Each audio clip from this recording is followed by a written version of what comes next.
नमस्कार। विश्व संवाद केंद्र के साक्षात्कार कार्यक्रम में आपका स्वागत है। आज हम लोग एक ज्वलंत विषय पर चर्चा करने के लिए उपस्थित हैं। हमारे साथ आज बातचीत में हैं विनय सिन्हा जी। आप भारतीय मजदूर संघ के राष्ट्रीय महामंत्री हैं। आइए हम जानते हैं कि भारतीय मजदूर संघ इन दिनों आंदोलनों से क्यों अलग चल रहा है। विनय जी, आपका स्वागत है। जी नमस्कार। हमारे दर्शक जानना चाहते हैं कि भारतीय मजदूर संघ ने आंदोलनों की राह क्यों छोड़ दी है। संजीव जी, भारतीय मजदूर संघ कभी आंदोलन से पीछे नहीं हटा है और अगर आप ध्यान करेंगे तो इस कोविड पीरियड में भी अगर सबसे अधिक आंदोलनात्मक कार्यक्रम हुआ है तो भारतीय मजदूर संघ ने आंदोलन किया है। अब लोकतंत्र में सबको यह छूट है आक्षेप प्रत्याक्षेप करने का, लेकिन अगर आप मेरा पीछे के दिनों का आंदोलनों का आप सीरीज़ देखेंगे तो हर महीने 10 मई को हमने आजीविका बचाओ आंदोलन किया। हमने 10 जून को हम पब्लिक सेक्टर के प्राइवेटाइजेशन के अगेंस्ट में हमने पूरे देश में धरना और प्रदर्शन किया। इस तरह है हमने सरकार जगाओ, सरकार चेतावनी सप्ताह हमने अभी पिछले इस महीने अक्टूबर में ही हमने 10 से 16 तक सरकार का चेतावनी सप्ताह मनाया और पिछले 28 को पूरे देश में हमने इस सरकार का विरोध दिवस के रूप में हमने मनाया। इसलिए मुझे नहीं लगता कि भारतीय मजदूर संघ आंदोलन से कभी घबराया है या आंदोलन ही हमारा एक हथियार है जिसके बदौलत हम आगे चलते हैं। फिर ऐसा है तो 26 नवंबर से राष्ट्रव्यापी आंदोलन चल रहा है। सभी श्रमिक संगठन उसमें शामिल हैं सिवाय भारतीय मजदूर संघ के, ऐसा क्यों? देखिए, भारतीय मजदूर संघ के कुछ फंडामेंटल्स इश्यूज हैं। वो भारतीय मजदूर संघ उस फंडामेंटल इशू से कोई कंप्रोमाइज़ नहीं करता है। अभी जो 10 सेंट्रल ट्रेड यूनियन के मित्र राष्ट्रव्यापी हड़ताल का जो उन्होंने ऑन किया है, मज़दूरों के विषयों के प्रति हमारी संवेदना है। मज़दूरों के समस्याओं के प्रति हम हमेशा अग्रसर रहे हैं और अग्रणी भूमिका निभाए हैं। जो मैंने अभी पीछे के आपको आंदोलनों का ये बताया, ये सभी मुख्य रूप से वो श्रमिकों की समस्याओं के लिए ही मैंने किया है। लेकिन अभी जो हमारा मूल सिद्धांत है कि हम श्रम आंदोलन के लिए अग्रणी भूमिका निभाने को तैयार हैं, लेकिन एक ही मेरा शर्त है कि वो केवल श्रम समस्याओं के संबंधित हो। बाकी हमारे सेंट्रल ट्रेड यूनियंस के जो मित्र हैं वो बोलते तो हैं कि हम श्रम समस्या या श्रम के हित के लिए आंदोलन करते हैं, लेकिन उनकी हिडन एजेंडा रहती है, उनकी पॉलिटिकल्स एजेंडा रहते हैं। अगर आप पिछले दिनों इन्होंने एक स्ट्राइक का कॉल दिया था और अगर आप ध्यान से देखेंगे तो इनके मज़दूरों के मांगों के अलावा इनके कई पॉलिटिकल इश्यूज थे। एनआरसी था, 370 था, कश्मीर इशू था। तो हम कोई भी वैसा आंदोलन और किसी भी ऐसे आंदोलन को हम समर्थन नहीं करते हैं जिससे किसी भी राजनीतिक दल को जो है सो राजनीतिक लाभ के लिए वो आंदोलन है। इसलिए भारतीय मजदूर संघ स्वतंत्र रूप से सीरीज ऑफ हमने आंदोलन किया है और आगे भी करेंगे। मैंने एजिटेशन और स्ट्राइक करेंगे, लेकिन अगर कि उसमें कोई हिडन एजेंडा होगा या पॉलिटिकल कुछ उसमें कॉन्स्पिरेसी होगी तो उससे भारतीय मजदूर संघ अपने को अलग करके रखेगा। बिल्कुल। भारतीय मजदूर संघ संयुक्त मोर्चा में क्यों नहीं शामिल होता है, जबकि सबका उद्देश्य है कि मजदूरों का कल्याण, मजदूरों का हित, मजदूरों को ज़्यादा लाभ मिले, मजदूरों के श्रम की उपेक्षा नहीं हो। फिर भारतीय मजदूर संघ भी इन्हीं उद्देश्यों को लेकर कार्य करता है, लेकिन मजदूर संघ मजदूर के हित को लेकर के अगर कोई संयुक्त मोर्चा बनाया जाता है तो भारतीय मजदूर संघ उससे अपने को अलग क्यों रखता है? संजय जी, मैंने पहले आपको बताया कि भारतीय मजदूर संघ मजदूरों के सवालों पर बिल्कुल संवेदनशील और वैसे सभी आंदोलनों, वैसे सभी प्रयासों का हम समर्थन करते हैं। संयुक्त मोर्चा की जहाँ तक प्रश्न आपने किया है, हम संयुक्त मोर्चा का स्वागत करते हैं। हम संयुक्त मोर्चा में हम पहले भी थे। अभी हम पर आक्षेप लगता है कि 2014 के बाद हम संयुक्त मोर्चा से हम अलग हुए हैं। आपके ध्यान में होगा जब मनमोहन सिंह की सरकार थी 2009 में, तो भी हम संयुक्त मोर्चा से अलग हुए थे। उसका मुख्य कारण ये पॉलिटिकल एजेंडा। और आज भी हम संयुक्त मोर्चा में हम चाहते हैं, संयुक्त मोर्चा में मुझे भी रहना चाहिए, लेकिन संयुक्त मोर्चा का जो गठन होता है या जो निर्णय होता है, उस निर्णय प्रक्रिया में भारतीय मजदूर संघ को लोग अछूत समझते हैं और वो अपना निर्णय हम पर थोपते हैं। जैसे ये 26 की स्ट्राइक का जो इन्होंने निर्णय लिया है, इस निर्णय प्रक्रिया में कहीं भारतीय मजदूर संघ से कोई सलाह मशविरा नहीं हुआ है। और मैं जैसा कि आपको बताया कि इनके सामने तो मांग मजदूरों का रखते हैं, लेकिन उसके पीछे वो जो है राजनीतिक एजेंडा लाते हैं। तो इससे मेरा परहेज है, इसलिए मैं इस संयुक्त मोर्चा में नहीं हूँ। या 15 में भी मैं जो अलग हुआ था, तो सरकार ने हमारे 10 मांगों में 7 मांगों को सरकार ने स्वीकार किया था। और ये पहली बार ऐसा हुआ था कि सरकार ने बोनस के लिमिट को दुगना किया था। कई ऐसे मांग को स्वीकार किया था, तब हम इनके साथ जॉइंट में थे। लेकिन जब सरकार ने हमको लिखित आश्वासन दिया और जब हम वहाँ से निकले, तो सीटू ने ये ऐलान किया कि नहीं, हम स्ट्राइक पर अडिग हैं। तब से हम इससे अलग हुए और अभी भी हम स्वागत करते हैं। ये मेरा कोई परहेज नहीं है, लेकिन मेरा इतना ही परहेज है कि विशुद्ध रूप से श्रमिक समस्याओं के समाधान के लिए कोई भी मोर्चा बनेगा, कोई भी आंदोलन होगा, भारतीय मजदूर संघ उसमें अग्रणी भूमिका निभाने के लिए बिल्कुल तैयार है। हम मजदूरों के सवालों पर हम किसी के साथ जाने को तैयार हैं। बस मेरा इतना ही ये है कि उसके पीछे कोई हिडन एजेंडा नहीं होना चाहिए।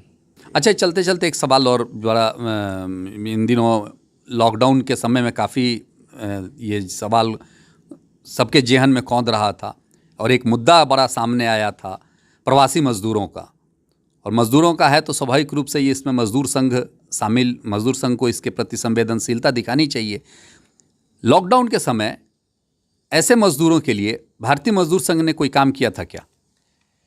देखिए, अगर आपके ध्यान में होगा तो जिस दिन लॉकडाउन का घोषणा हुआ, दूसरे ही दिन प्रधानमंत्री को भारतीय मजदूर संघ ने इस समस्याओं से अवगत कराते हुए उनको पत्र लिखा। और भारतीय मजदूर संघ केवल ब्रेड एंड बटर का हम यूनियन नहीं चलाते हैं, हम अपने राष्ट्रीय दायित्व को भी हम समझते हैं। और हम अपने राष्ट्रीय दायित्व के तहत, अगर आपके ध्यान में होगा, तो प्रवासी मजदूरों के जिस दिन से उनका अपने स्थानों से प्रस्थान शुरू हुआ, हमने पूरे देश में जो इनके मदद के लिए जो है सो कॉल दिया। और पूरे देश में हमारे लोगों ने अपने सामर्थ्य और अपने योजना पूर्वक जो है सो कई जगह मेरे कार्यकर्ताओं ने महीनों किचन चलाया। उनको सूखा अनाज दिया, उनको पके हुए भोजन दिए, उनके बच्चों के लिए दूध दिए, उनके बुजुर्ग माता पिताओं के लिए दवा दिए। कई हमारे प्रदेशों के कार्यकर्ता उस चिलचिलाती धूप में जो हमारे मजदूर भाई बहन या जाते थे, उनको चप्पल दिया, छाता दिया। उतना ही नहीं, मैं पूरे देश में यह अपने कार्यकर्ताओं को यह कॉल किया कि आप स्थान स्थान पर जो प्रवासी मजदूर आ रहे हैं, उनके भी आप ये के लिए सरकार के साथ मिल कर के उनको जागरूक कीजिए कि वो मास्क पहने, दवा लें, उनको जागरूक कीजिए कि वो सोशल डिस्टेंसिंग करें। और उतना ही नहीं संजीव जी, हमने पूरे देश में हेल्प डेस्क शुरू किया। ये राष्ट्रीय और अंतर्राष्ट्रीय स्तर पर भारतीय मजदूर संघ के इस प्रयास का प्रशंसा हुआ कि ट्रेड यूनियन का यह भी कोई डायमेंशन हो सकता है। तो ये भारतीय मजदूर संघ ने किया। और आज भी हमारे कई प्रदेशों में हमारे छोटे छोटे यूनियन के टेम्पो यूनियन हरियाणा में 3 महीने तक लगातार उन्होंने किचन चलाया।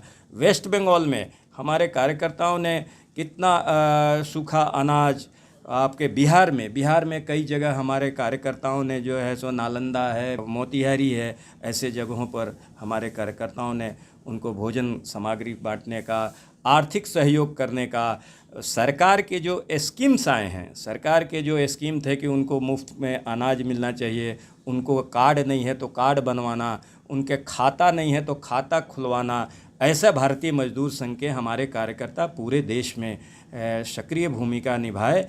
और आज प्रवासी मजदूर भी इस बात को स्वीकार करते हैं कि बाकी श्रम संगठन भी किए होंगे, लेकिन हमने जो किया ये मेरा राष्ट्रीय दायित्व होने के नाते हमने केवल जो है सो अपने मजदूरों के मांग के लिए ही नहीं सक्रिय रहे, बल्कि राष्ट्रीय दायित्व के लिए भी हम उतने ही सक्रिय रहे।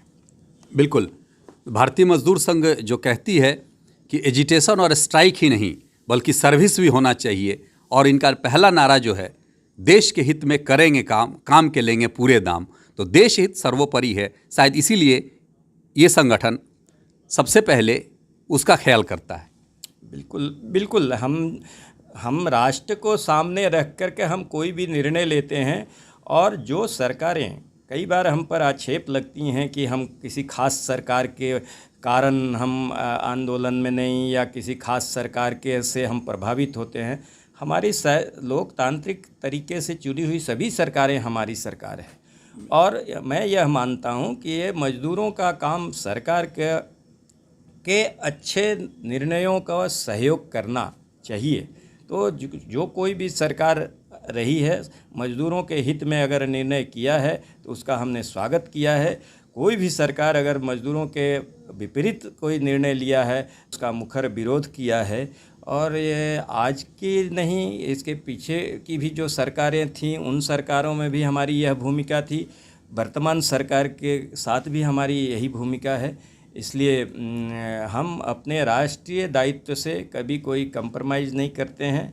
और आप अभी देखा होगा कि भारतीय मजदूर संघ, जैसा कि मैंने कहा आपको कि राष्ट्रीय और अंतर्राष्ट्रीय स्तर पर बीएमएस के कुछ कार्यक्रमों का कि लोगों ने आश्चर्य व्यक्त किया कि ये ट्रेड यूनियन भी ऐसा कर सकता है क्या। आपके ध्यान में होगा संजीव जी कि जब ये कोरोना का पीरियड था तो कुछ एंटी नेशनल्स हमारे कोरोना वॉरियर्स को मार पीट उन पर अटैक करते थे। केवल और केवल भारतीय मजदूर संघ ने पूरे देश में अपने कार्यकर्ताओं का आह्वान किया कि कोरोना वॉरियर का आप उनको सम्मान करो।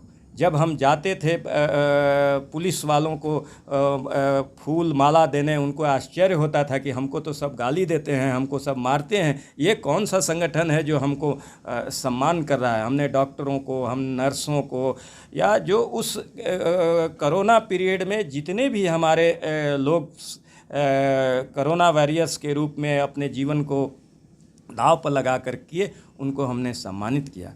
उतना ही नहीं संजीव जी, हमने भारतीय मजदूर संघ की ओर से शायद यह पहला एक अवसर होगा कि हम वैसे उद्योगपतियों को, जिन उद्योगपतियों ने कोरोना पीरियड में मजदूरों के हितों का रक्षा किया। आपके ध्यान में होगा कि जिस दिन कोरोना का लॉकडाउन डिक्लेयर हुआ, उद्योगपतियों ने मजदूरों को सड़क पर फेंक दिया, उनके न भोजन की व्यवस्था न उनके घर किया। लेकिन इसके बावजूद कुछ ऐसे भी उद्योगपति रहे जिन्होंने 3 महीने का अपने श्रमिकों का अग्रिम भुगतान किया वेतन का, उनके स्वास्थ्य का चिंता किया, उनके रहने की व्यवस्था किया। तो भारतीय मजदूर संघ अपने इस सिद्धांत के तहत कि हम औद्योगिक परिवार मानते हैं, न तो हम बाकी श्रम संगठन उद्योगपतियों को दुश्मन मानते हैं, वो क्लास कॉन्फ्लिक्ट उनका है। हम उद्योग परिवार के सिद्धांत पर चलते हैं, और इसके तहत हम ऐसे उद्योगपतियों को भी संपूर्ण देश में हम ये 17 सितंबर जो भारतीय मजदूर संघ राष्ट्रीय श्रम दिवस मनाता है उसमें हमने सम्मानित किया है, उनको हम अभिनंदन किया। जी बिल्कुल। तो जो भी सरकार है वो हमारी सरकार है, और उद्योग परिवार है, उद्यमी हो, श्रमिक हो, ये सारा मिलकर के एक परिवार बनता है, और ऐसा भारतीय मजदूर संघ का मानना है। हमारे स्टूडियो में विनय कुमार सिन्हा जी आए, एक संघर्षशील नेता हैं, भारतीय मजदूर संघ के राष्ट्रीय महामंत्री हैं। आपका बहुत बहुत धन्यवाद, आभार। धन्यवाद।